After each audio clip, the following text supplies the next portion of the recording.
Video kana keessatti kaameraawwan dhoksaa akka salphaatti namoonni addaan baafatanii beekuu hin dandeenye kan meeshaalee garagaraa fakkaatanii fi baay'ee xiqqishuu ta'an kaameraawwan spying kaamera jedhaman kaamera mana jireenyaa keessatti maxxanfamuudhaan yookiin iddoo tokko irratti akka meeshaalee garagaraatti hidhamuudhaan yeroo hundumayyuu nama basaasan yookiin video nama waraabuu danda'aniin isinitti agarsiisa. Kaameraawwan xixiqqoon kaamera security mana eegan yookiin mana namaa akka eeganii fi icciitii mana san keessatti raawwatamu hundumaa videoodhaan waraabanii suuraas kaasanii akka kaaniif kan tottolfaman ni jiru. Kanaan wal qabatee garuu namoonni tokko immoo kaameraawwan akkanaa kunneen miidhaa guddaa isaan irraan geessisu. Kaameraawwan xixiqqoon iddoo garagaraatti maxxanfamanii ijaan arguudhaaf nama rakkisan kan mana namaa guutumaan guututti to'atan wantoota mana san keessatti ta'an viidiyoo fi suuraadhaan kaasuudhaan kara abbaan manaa itti jiruutitti ergan ni jiru. Kaameraawwan kunneen addunyaa kanaaf haaraa miti. Namoonni tokko mana isaanii keessatti kaamera maxxansuudhaan balbala isaanii osoo hin cufin dallaa isaanii osoo gadi hin deebisin dhiisaniit ni deemu. Sababni isaa eenyu mana san akka seenee fi akka ba'e eenyu akka achi jiruu fi maaltu akka ta'aa jiru bakkuma jiran taa'anii ilaaluu waan danda'aniif. Namoonni mana kana keessa jiraatan yookiin mana kana keessa ol seenanii gadi bahan kaameraawwan kunniin eessa ta'anii akka isaan waraaban arguudhaaf kaameraawwan kunniin baay'ee xixiqqoo waan ta'aniif addaan baafachuun baay'ee isaan rakkisa. Kanumaan wal qabatee namoonni tokko biyyoota Arabaa fi iddoo garagaraa keessatti kaameraawwan xixiqqoo akkanaa kana mana isaanii fi kutaawwan mana jireenyaa garagaraa keessatti maxxansuudhaan yeroo icciitii namoota waraaban ni mul'atu. Akka odeeffannoon keenya ibsutti biyyoota Arabaa keessatti baay'inaan kaameraa fayyadamuudhaan kan beekamtu Dubaay keessatti manneen jireenyaa kutaa garagaraa fi manni fincaanii osoo naafin kaameraa dhoksaatiin kan guutamanii jedha odeeffannoon keenya kan har'aa.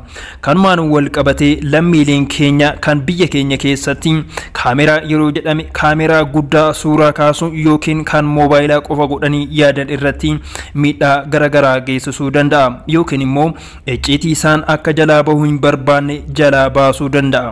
Egaa kabajamtoota hordoftoota chaanaalii keenyaa ani Shimeedhaam viidiyoo har'aa kan isiniif qopheessuudhaaf murteesseef kaameraawwan akkanaa kunneen wantoota isin hin barbaanne akka isin irratti hin raawwanneef hubannoo akka qabaattan yookiin immoo iddoo isin kaameraan akka keessatti hin argamne barbaadanitti kaameraawwan gosa akkamiitiin hojjetamanii saayiziin isaanii yookiin qaamni isaanii hagam xixiqqaatee akka hojjetamuu danda'u akka addaan baafattanii fi akka abshaalomtanii of fayyaduu dandeessaniif jedhee waan hin yaadefini. Kanumaafuu namoonni yeroo jalqabaatiif gara chaanaalii keenyaa dhuftan baga nagaadhaan dhuftan isiniin jecha please chaanaalii keenya subscribe gochuudhaan maatii chaanaalii keenyaa ta'a odeeffannoo garagaraa ni argattu. Egaa garuma mata duree keenyattiin isin deebisa.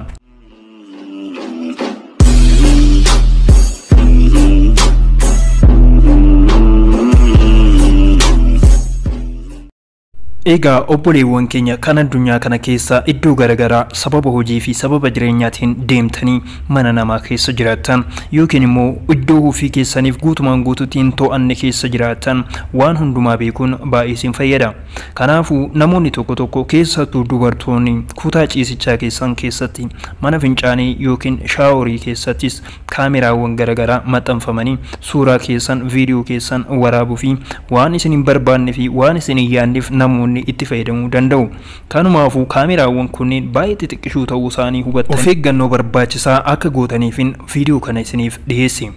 Akkuma suuraa irratti argitan kaameraawwan kunneen iddoo garagaraa irratti maxxanfamuu danda'u, sibiila garagaraa irratti hidhamuu danda'u, akkasumas girgiddaa manaa irratti maggaarajaa yookiin huccuu girgiddaa yookiin mana bareesu irratti hidhamuu danda'u. Kanaafuu kaameraawwan kunneen gosa garagaraa akka qaban hubachuu qabdu. Isinis immoo abshaala ta'uu qabdu. Kaameraan eessa akka jiru applicationiiwwan addaan baasan ni jiru.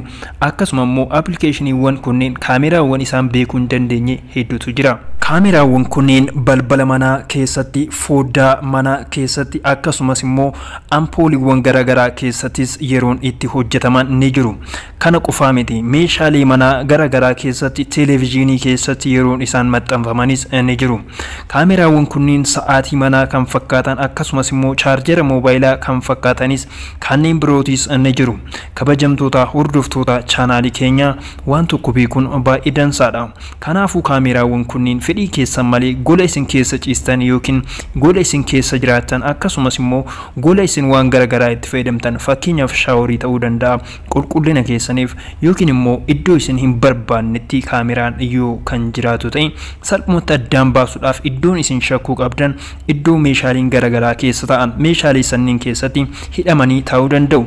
Kaameraa kana akkuma argitan biloonii fakkaata. Biloonii kanaan wantoonni hin hidhamne hin jiru. Wantoonni biloonii kanaan hidhaman fakkeenyaaf mana keessan keessa yoo jiraatan isin salphumatti bilooniidha jettanii yookiin hiituu meeshaa kanaati jettanii callisuu dandeessu. Kanaafuu kaameraa ta'ee isin waraabuu danda'a waan ta'eef wantoota akka isin kaameraadhaan hin waraabamne barbaadan hundumaayyuu of eeggannoodhaan raawwachuutu isinirra jiraata.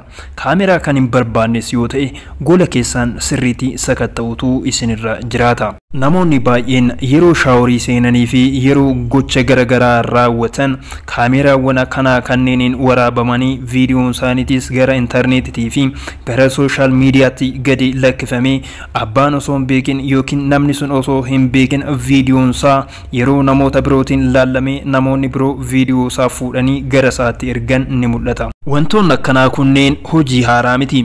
Wanti akkanaa yeroo nama mudatetti jireenyi namaa baay'ee faallaa. Namni baay'ee miidhama, haamileensaa baay'ee ni caba. Kanumaafuu namoonni hangammaa waan akkanaa hin beekne hin jirtus jedhee hin yaadu.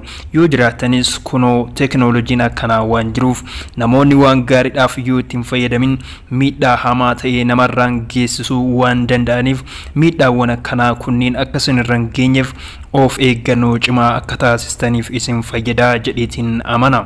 Teknooloojiin tokko yeroo uumamu waan gaariidhaaf uumama. Mana akka eeguu fi namoonni salphumatti fagoo ta'anii mana isaanii to'achuu akka danda'aniif kan tolfame ta'u. Namoonni tokko tokko akkuma amala isaaniitti kaameraa kana hojii badaadhaaf yeroo itti fayyadamanis ni mul'atu.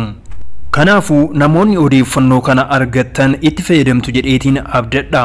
Namoonni kaameraan kunneen eessa akka jiraachuu danda'an soqxanii argachuu ni dandeessu.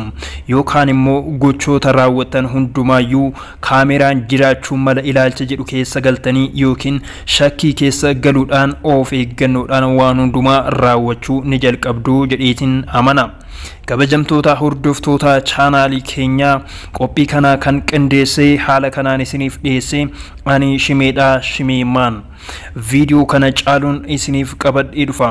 Turtii keessaniif naaf ulfaadhaa, baay'ee galatoomaan isiniin jedha. Hanga ammaa namoonni like share hin godhin like share gochuudhaan na waliin ta'a. Viidiyoo biroo qabadheetiin dhufa. Bye bye.